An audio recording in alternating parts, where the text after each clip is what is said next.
I'm Spike Cohen. You asked for address. I live just outside of Russell, Kentucky, in Myrtle Beach, South Carolina. Address just off of Intercoastal Drive. I don't know if you actually care to have my actual address. I live very far away from here. I first heard about this. First of all, I want to thank you all for listening to us this time. I'm glad that it happened. I'm also glad that you didn't let them speak last time, because that's why we're here.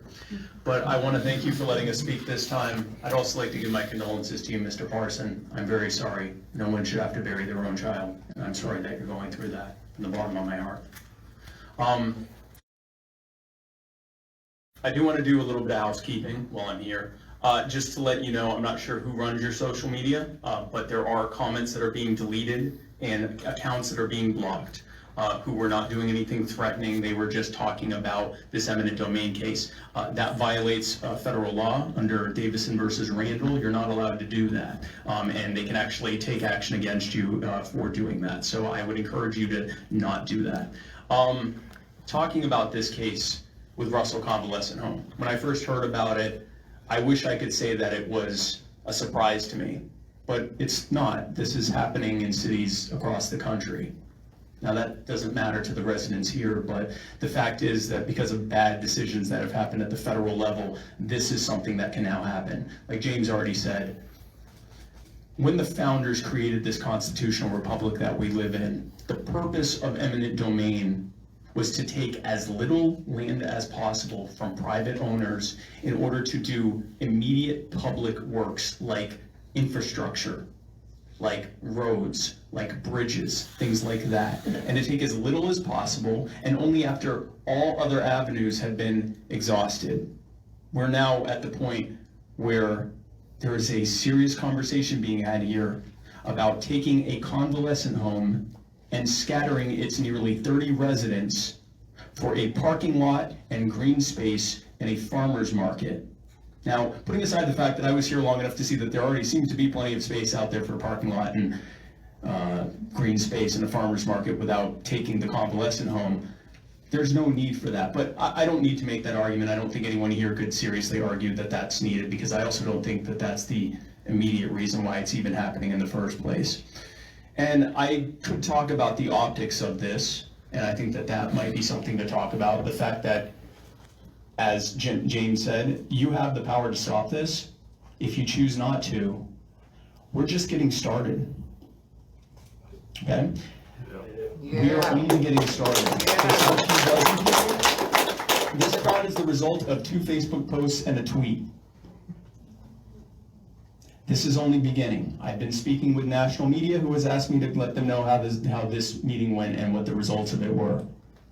I would no more than you want Russell to be on the map of national public opinion because of this. But that's up to you.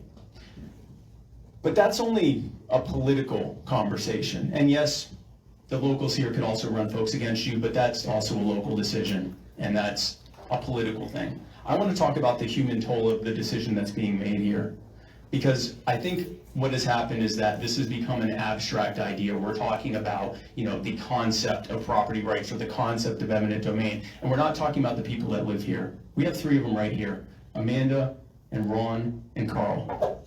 They live there. This is their home.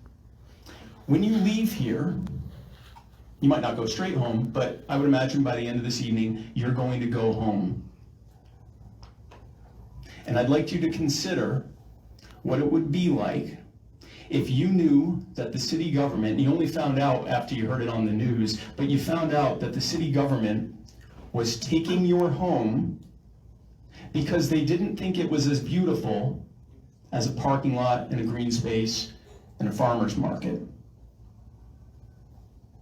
Forget the constitutional argument, the optics argument, the political argument. Imagine A, knowing that the government could even do that to you, and B, what that would feel like to you. Now, I would imagine that many of you, maybe not all of you, but many of you are in a financial position where if that happened, it would be quite a hardship to you for many ways, but you'd be able to spring back on your feet. That's not the case with these folks. They don't know where they're going to go. Now, I've talked with the folks at Russell Convalescent Home, and they've said that they've been looking for other facilities. They've yet to find one that had more than, I believe, room for 3 people that they know would pass the state inspections for them to be able to run the convalescent home there.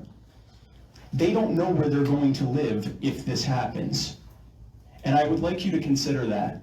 If you or someone you cared about, because it appears that these folks don't qualify for someone you care about, which is unfortunate, but imagine that they are someone you care about, and ask yourself what it would be like if you or someone you cared about had to go through this.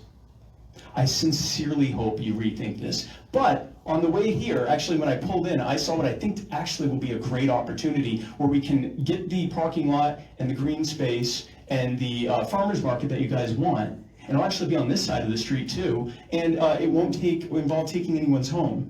I saw that there is a spa and an attorney's office right over here, or I guess right over here. There's a spa and an attorney's office over here, and the property that they occupy is roughly the same size as the property that's on Russell Convalescent Home. So if you've decided that you don't want to go through the voluntary process of finding someone who actually wants to sell their property to you, and you decide you want to go the eminent domain route, a nice step down, a compromise could be, you could seize those properties to build what you want there. It's just a small... Because then all they'd have to do is find a new place to have their spa and their attorney's office. You wouldn't have nearly 30 people looking for a new home on low income. People who have lived in that home, some of them for over 20 years. In a home that has been housing them and people like them for over 50 years. That seems like a good compromise to me. So if it's something that you can't consider to stop the eminent domain altogether, then that might be a good step down. I hope that the next time I come here, if ever, is under much better circumstances, but I can promise you this. If this is the decision that you choose to make, this will not be the last time that I'm here. This will not be the last time that these folks are here, and it will be the first time that many others are here. We are the power, liberty will win, and I sincerely hope you rethink this. Thank you for your time.